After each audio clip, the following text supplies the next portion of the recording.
Who are the best replacements for Bryan Mbeumo? With Chelsea embarking on a really nice fixture run, who are their best assets? With defenders being a bit few and far between this season, who actually are the best defenders going forwards? And of course, we've got the expected points and clean sheet odds. Here are the talking points for Game Week 16.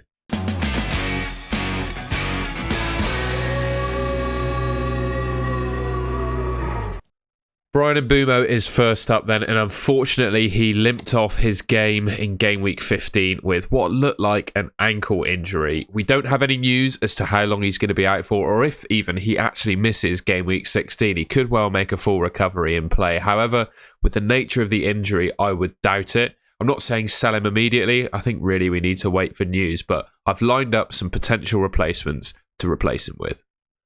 First up, Hwang Hee-chan has been consistently knocking out returns against all levels of opposition this season. Scored against Newcastle and Man City. 8 goals from his 12 starts so far. He's the Wolves' confirmed penalty taker. Took their last penalty. Seems to be nailed to start for them. Playing 90 minutes, even when Pedro Neto, probably their best player, is in the team. One thing I would say, the only thing that would kind of put me off is he is massively outperforming his underlying numbers. You look at his 8 goals from 4 XG and you've got to ask yourself, is that sustainable for the rest of the season? If you think it is though, fair enough, absolutely go for him. That's kind of where my doubts lie really. However, you look at those next 5 fixtures and to be honest, based on how Chelsea played against Man United, Brentford conceding goals, Everton's probably the toughest fixture of that lot to be honest.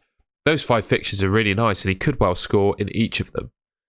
Now, Cole Palmer, I think, is my personal favourite replacement. He's a heck of a lot cheaper, of course, so will save you some money in the bank and just has so much going for him, in my opinion. He's probably my favourite Chelsea forward or midfielder, to be honest. 5.3 million, absolutely dirt cheap.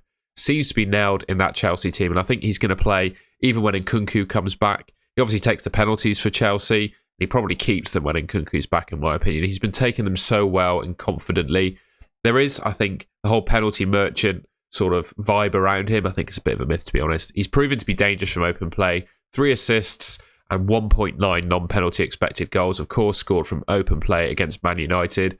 And they got some really great fixtures coming up. The Everton one in that mix and the Wolves one, not quite as good as the fixture difficulty ratings are suggesting, but Cole Palmer could score in each of those games if he wanted to. Next up then, players will have sold him, obviously going into game week 14 when he was an injury doubt. But Jared Bowen, I think, is just such a solid FPL option. I really do think that. He's just a player you can hold on to all season long and he's going to reward you. He's absolutely nailed to start for West Ham, playing 90 minutes in every Premier League game that he gets. And regardless of the opposition, I see him getting chances pretty much every game. And I know he hasn't quite got the numbers of some of the other players, but I think just with his consistency of returns, the fact he's going to start every game and you don't have to worry about him being benched, I just think he's a great option. Those stats are pretty decent. 0.56 expected returns per 90. Fixtures coming up, they're not too bad. The Arsenal one's probably quite hard mixed in there. They could well score against Man United. Brighton not kept a clean sheet yet. Fulham and Wolves, wouldn't say they're the toughest fixtures in the world. So I really like Jared Bowen. If you can stretch to, 0.4 million more than Mbeumo is, Jared Bowen's your man. Now, Anthony Gordon hasn't played yet in game week 15 while I'm recording this video, so it's a little bit of a risk talking about him. In fact, he's actually amber flagged going into game week 15, but I can't make a video about Mbeumo replacements without talking about Anthony Gordon, can I? He looks to be the first choice left winger for Newcastle for sure. I think Eddie Howe really likes his defensive work rate, and of course Harvey Barnes is currently injured.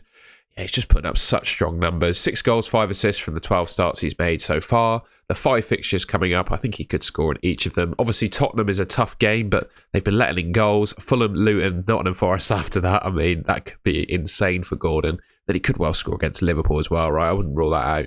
Yeah, he just looks a fantastic asset. One thing I would say is I'd just be patient with him. If you buy him and he doesn't return immediately, I wouldn't look to rush him out. I think he's a player that's going to be consistent across the season. He might not pick up returns every game, but what more could you want from a 6 million mid, right? I just think, buy him, be patient, and it'll pay off. Now, I'm going to finish with a rogue one in Garnacho at 4.7 million. Now, normally I'd suggest he's probably not an option because he blocks a third Man United slot, but none of us have got 3 Man United players at the moment. he just seems first choice on that left wing for Man United at the moment. Obviously, Rashford been disappointing of late. Garnacho seems to have taken that position from Rashford. He looks dangerous. I think he's got a chance of scoring in every game I've seen him play so far this season. And he's dirt cheap at 4.7 million. You know, you could just play 4 in midfield and bench him and go for 3 up top, or 4 at the back if you fancy. You know, he's that cheap where you can just put him on your bench. He's also an uber differential, 2% ownership across the whole game. I think he's a nice option if you're really looking to go rogue and different. Now, Chelsea's fixture run coming up is absolutely fantastic. I already covered this on my buy and avoid video, so I won't go through it in too much detail, but I know specifically FPL players will be targeting Chelsea assets, so I've got some that I want to talk about. First up, I think Rob Sanchez is a decent option in goal. The question mark, of course, is he's not kept that many clean sheets so far this season, right? But the fixture run he's got coming up, I mean, surely that equals clean sheets, right? He's obviously nailed to start for Chelsea. Clearly now they're number one. He's making a decent amount of saves as well, 3.3 saves per game, so he will get you saves points, hopefully, as well as clean sheet points in this run. Chelsea rank 10th for expected goals conceded, so they're pretty average really across the league for that stat. But they have had a really tough run of fixtures of late, and of course conceded a lot of goals in pretty, individual games, if that makes sense. Obviously conceded a few against Man City. He could potentially be a good rotator with Dubravka as well. You know, when Dubravka has a potentially difficult fixture, Sanchez could come in to replace him because obviously Chelsea have got a great run. I just think he's worth looking at. 4.6 million for a keeper. Not many keepers scoring that many points at the moment. Chelsea with the fixture run they have, I don't think they're too bad a team. Could be a good option. I know, I've mentioned him already. I'm doing it with my eyes closed, but Reece James, you can't not talk about him, can you? I think it could potentially be worth the risk of bringing him in. We all know what he can bring in terms of injuries. We also all know what his upside is in terms of attacking threat, right? I think my point with Reece James is when you look at other defenders, and this brings me on nicely to talking about other good defenders as well, but when you look at other defenders, not many of them are really scoring that many points. So I think the risk of bringing Reece James in is quite low at the moment, because ultimately if he gets injured, you're going to get 1 point off him, which is pretty much what every other defender is scoring most weeks anyway. So yeah, I don't mind it as a transfer. One thing I would caveat it with though is you probably need a good bench, because he's not going to start some games because he's obviously going to have his minutes managed. So you just need to have a bit of bench cover. But when you look at his attacking stats, he's by far and away the best attacking Chelsea defender by an absolute country mile. So yeah, I think he'd be my first choice Chelsea defender. Next up, I just want to talk about Levi Colwill, and this will bring me on to other defenders as well. It's a bit more safe and a bit more boring than the Reece James shout, but I just think he's probably the most nailed Chelsea defender. The fact that he can play left back and centre back, he's clearly, of course, a Pochettino favourite as well. With Chilwell out being injured, he's going to be covering at left back, which actually gives him a bit more attacking upside. And I also feel like Thiago Silva, he ain't going to be able to play every game during December, so I think Colwill might be asked to play centre back as well. I just think with that versatility, he's probably going to play the most fixtures of the Chelsea defenders for their run. Badiashile is another player that's been touted, but I mean, he didn't start against Man United, which I think says all the faith that Poch has in him, really. I don't think he's established himself in the team. Colwill certainly has, and I think he's the safest option. That brings me on to talking about defenders as a whole, and I've got to say at the moment in FPL, it feels like we're clutching at straws to find some good defenders. I wanted just to mention Ben White, though, because yes, I know they conceded 3 against Luton, but I still think he's a decent option. Aston Villa away up next is obviously a really tough fixture, but just with the upside that he potentially has from an attacking perspective, and with Arsenal being the best team for expected goals conceded, based on those stats, I reckon they keep some clean sheets in that run of 5. It might not be the next fixture, but it could well be against Brighton, it could well be against West Ham, or it could well be against Fulham. And with the fact that Tomiyasu is out injured, I think it means that White is the nailed right back, basically, and he does carry more attacking threat than Gabriel and Saliba. Yeah, it's a hard one. It's a hard sell, I'll admit, but when you're looking at good defenders, I think you have to include White on that list.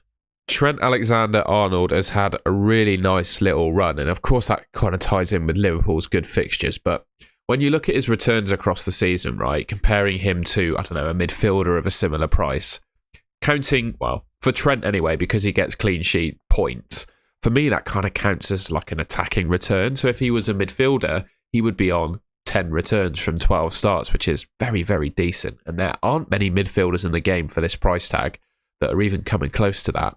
I would also say Liverpool in general, I think, have improved defensively. You know, they sorted their midfield out. And I think by the time those fixtures turn, Alisson will be back in the team, which I think greatly improves them defensively. He's only 11% owned at the moment, which is one of the lowest Trent has been in years. Yes, the fixtures coming up might be tough, but got Man United, who, well, they notoriously have a great record against and could well keep a clean sheet. Arsenal, they probably concede in that one, I'd admit, but again, he's got a chance of getting some attacking returns there, right? Then Crystal Palace, Burnley, I mean, those two fixtures nailed on for a clean sheet, you got to think, and some attacking returns. And then Newcastle, again, a tough fixture, but a chance of attacking returns. Just think Trent has 3 ways that he can return, which is more than most players, right? Obviously, clean sheets, he can score goals, as we've seen, and he can get assists. I really like him as an option. Kieran Trippier is another one as well, right? So he's got 13 returns from 14 starts so far this season. Of course, he's not played in game week 15 yet, so I'm saying it a little bit early doors, but there's a little bit of a risk as to whether he doesn't actually play in game week 15. Then I say for game week 16, it makes him an even better option. Half the game currently own him, so you watching this, there's a likely chance that you already do, so you can probably ignore what I'm going to say, but again, talking about value in defence, I think the 2 guys I've spoken about, the fact that clean sheets, you know, count towards returns, 11 returns, I think it was for Trent, wasn't it? 10 or 11, and 13 returns for Trippier. They're just great options. And I think across the season, they might well outscore midfielders at this price category. Potentially, if you're looking for a replacement for Mbumo, for example, bringing in one of these premium defenders with 2 free transfers and, you know, going to 4 at the back or something could potentially be a play. But with Trippier, though, the upcoming fixtures, I think, are really nice. Tottenham and Liverpool probably concedes in those games, but has a chance of getting some attacking returns. And the 3 in the middle there, I mean, could be clean sheets and attacking returns in all of them. It's a really great option. Can't not talk about him when I'm looking at defenders. On now, then, we're going to talk about the top players by position for expected points and the clean sheet odds, and, of course, who is the best captain for game week 16. Looking at the goalkeepers then, Kelleher tops the list, and I think we can see why. Crystal Palace away, they're struggling to score goals at the moment, Crystal Palace, so there's a good chance Liverpool keep a clean sheet. I think Kelleher is making a few more saves than Ederson, who you can see just below him.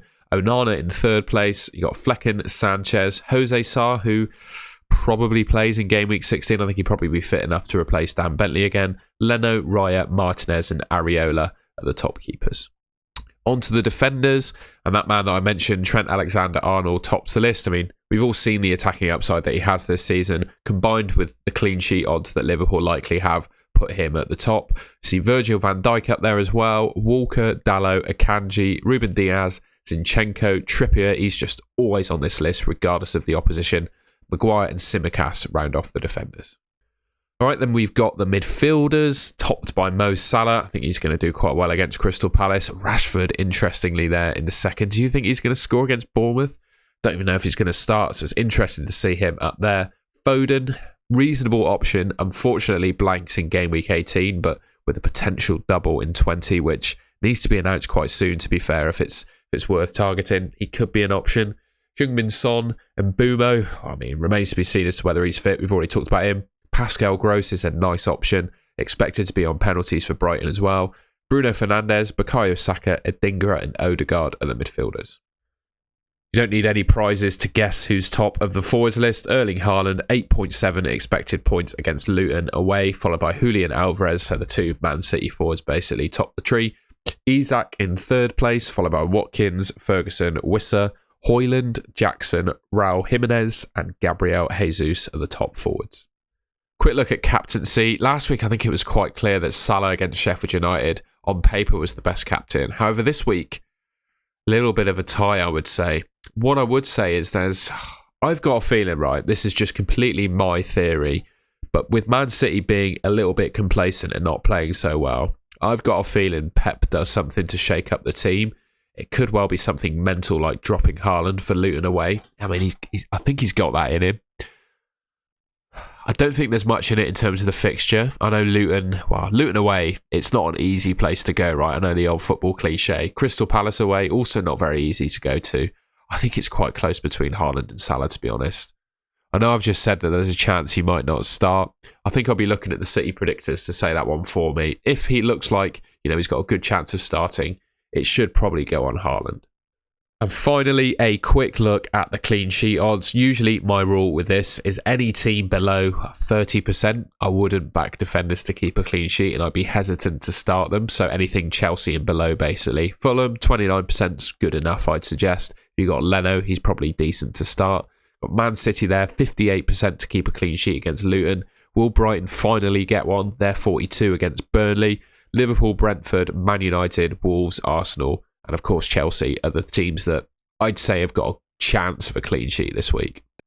All right, and that's the end of the video. That's one of my longest ones ever, I think. A lot to go through, but what I wanted to do, I'm conscious of such a quick turnaround for Game Week 16. I wanted to fit all the content possible into one video so that you guys can digest and download it however you like. If you enjoyed it and found it useful, please leave me a like rating. Let me know in the comments what you thought of some of my thoughts and opinions on there. I'd be interested to hear it. And I'll catch you in my next video.